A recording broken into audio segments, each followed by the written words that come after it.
उस घर की है जहाँ बहू और बेटी को एक माना जाता था। लेकिन फिर अरे शिखा बेटा, तू रसोई में क्यों घुसी रहती है? जा, रोटी मैं बना लूंगी। नहीं नहीं माँ जी, आप बैठिए, बस सारा खाना बन ही गया है। श्वेता को बोल देती हूँ, वो खाना लगा देगी सबका। सॉरी भाभी, मेरे पास वक्त नहीं है। माँ, मुझे पैसे देना, पार्लर जाना है। हाँ हाँ चली जाना, भाभी को भी ले जाना। वो भी जाने को बोल रही थी पार्लर, पर पहले ना मदद कर दे उसके खाना लगाने में। देख माँ, वो बहू है, उसे बहू रहने देना, इतना सर पर मत चढ़ा भाभी को। श्वेता, ज्यादा मत बोला कर। बहू और बेटी में कोई फर्क नहीं होता है। जा जाकर काम कर। ननद को माँ का भाभी से इस तरह प्यार करना बिल्कुल अच्छा नहीं लगता। वो बार बार किसी न किसी तरह माँ को भाभी के खिलाफ भड़काती रहती, लेकिन कोई फायदा ना होता। एक रोज, अरे बेटे किशन, जा बहू को कहीं घुमा कर ला, सारा दिन घर में काम करती रहती है। हाँ हाँ माँ, हम लोग जा रहे हैं ना गोवा। अच्छा जी, भाभी ने तो हमें बताया भी नहीं। वैसे तो सारी पंचायत करती है, ये गोवा वाली बात क्यों छुपा गई हमसे? अरे क्योंकि उसे खुद नहीं पता था बहन। मुझे टिकट सस्ती मिल रही थी तो मैंने बुक कर दिया। हाँ शिखा, पैकिंग कर ले, संडे हम जा रहे हैं गोवा। दोपहर में शिखा पैकिंग कर रही थी कि सास आ जाती है। ये क्या बहू, साड़ियाँ? अरे गोवा जा रही है घूमने या फिर शादी में मायके हैं? माँ जी, ऐसा कुछ है ही नहीं, समझ में नहीं आ रहा क्या रखूं कपड़े में। अरे तेरी और श्वेता की साइज तो एक ही है, उसके कुछ मॉडर्न कपड़े ले ले, आकर लौटा देना। हाँ माँ जी, ये ठीक रहेगा। शिखा श्वेता के पास जाती है और उससे कपड़े मांगती है। ना जी ना, मैं अपने कपड़े ना दूं, वैसे भी फैल जाएंगे मेरे कपड़े, बहुत महंगे वाले हैं। शिखा मुंह लटकाकर कमरे में आ जाती है तो सास कहती है, चल तैयार हो जा, तुझे मैं शॉपिंग करा कर लाती हूँ गोवा की। बस फिर क्या था, सास बहू निकल जाते हैं मार्केट और एक से बढ़कर एक ड्रेस खरीद कर घर आते हैं। पहले बता देती कि नए कपड़े दिलाने वाली है भाभी को, तो मैं अपने ही दे देती ना भाभी को, मुझे दिला देती नए कपड़े। देख श्वेता, परिवार का मतलब सबके साथ रहना होता है, ना कि सिर्फ अपना सोचना। वैसे भी तुझे अच्छे संस्कार सीखने चाहिए। और रही बात कपड़ों की, तो शिखा, आज से घर पर भी तू मॉडर्न कपड़े ही पहनेगी। कोई जरूरत नहीं है ये साड़ी वाड़ी लपेटने की।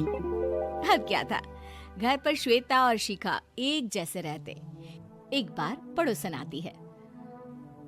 अरे बेटा, अपनी माँ को तो बुलाना जरा, बात करनी है। शिखा सास को बताती है और रसोई में चली जाती है। ये आपकी बेटी बहुत बड़ी हो गई है, इसके लिए एक रिश्ता है, कहो तो बता दूं। ये बेटी नहीं बहू है, घर में सब एक जैसा ही रहता है। वैसे मेरी बेटी भी बड़ी हो गई है, कोई रिश्ता हो तो जरूर बताना। पड़ोसन रिश्ता लेकर उन लोगों के घर आती है। तब श्वेता की होने वाली सास कहती है, तो ये घर है, कितने मंजिल का है? और ये बहू ने आपकी क्या पहन रखा है, जीन्स टॉप? अरे भाई, साड़ी वाड़ी नहीं है क्या इसके पास? देखिए, सर्दी है तो साड़ी में बहू कैसे मैनेज करती, वैसे पहनती है साड़ी भी। देखिए, हम लोग ठहरे पैसे वाले लोग, कोई कमी नहीं है हम लोगों के पास पैसों की, बहुत पैसे हैं, जमीन, नौकर चाकर, कार, सब कुछ है, लेकिन घर में संस्कारी बहू चाहिए। समझ रही हैं ना आप? सास कुछ कहती कि श्वेता बोल पड़ती है, हाय रे, नौकर चाकर से लेकर जमीन, कार, पैसा, हाँ हाँ, मुझे रिश्ता मंजूर है मुझे। अरे रुक जा श्वेता, मैं बात कर रही हूँ ना। देखिए, हम लोगों के घर इतनी आजादी नहीं मिलेगी। अरे हाँ कर देना माँ, हाँ कर दे जल्दी से। सास क्या करती, बेटी की शादी ऐसे घर में कर देती है जहाँ ना उनके विचार मिलते हैं और ना ही आचार। शादी के बाद एक रोज फोन पर, श्वेता बेटा, एक बार घर आ जा, बहुत दिल करता है तुझे देखने का। माँ, वो घर पर बहुत काम होता है, कैसे आऊँ? बड़ा घर है, लेकिन आने जाने वालों की लाइन ही लगी रहती है। बेटा, मैं तो जानती थी उस घर का हाल, लेकिन तू ही नहीं मान रही थी। माँ देख, हर घर का यही हाल है। तेरी बेटी को यहाँ घूंघट हटाने की परमिशन नहीं है और एक तरफ भाभी स्कर्ट पहनकर घूम रही है। बेटा, मुझे क्या पता था कि मेरी बेटी को ससुराल के नाम पर पिंजरा मिल जाएगा। अच्छा माँ, फोन रखती हूँ, सास को गर्मा गर्म रोटी खिलानी है।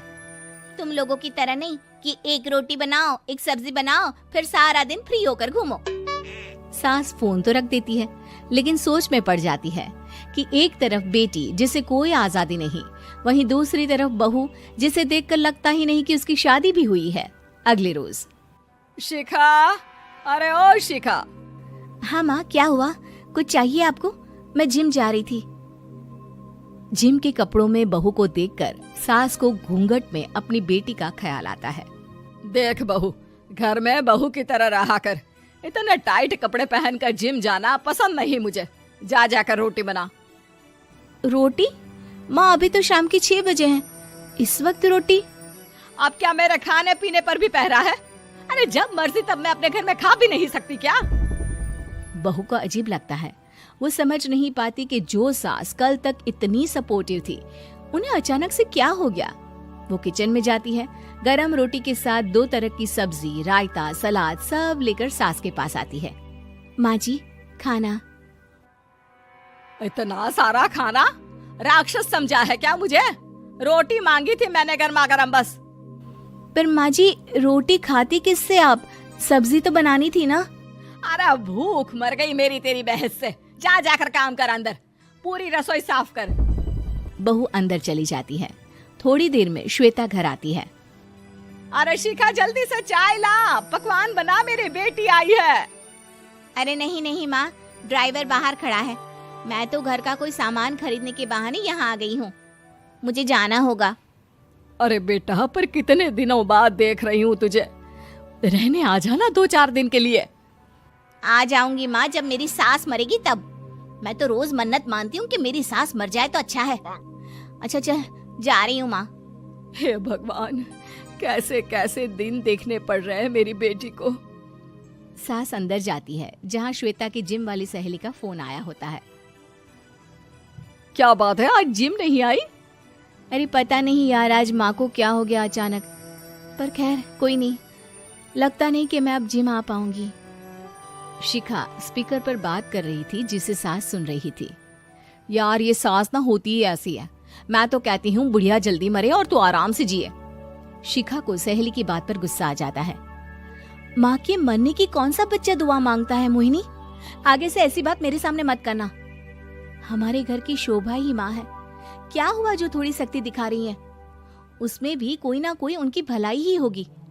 मैं तो कहती हूँ भगवान मेरे जैसी सास सबको दे, जो सिर्फ माँ की तरह है। सास वाली तो कोई बात ही नहीं है उनमें। सास ये बात सुन रही थी। उनकी आंख में आंसू आ जाते हैं कि क्यों वो बेटी की किस्मत में बहू को भी भागीदार बना रही थी। शिखा, अरे ओ शिखा,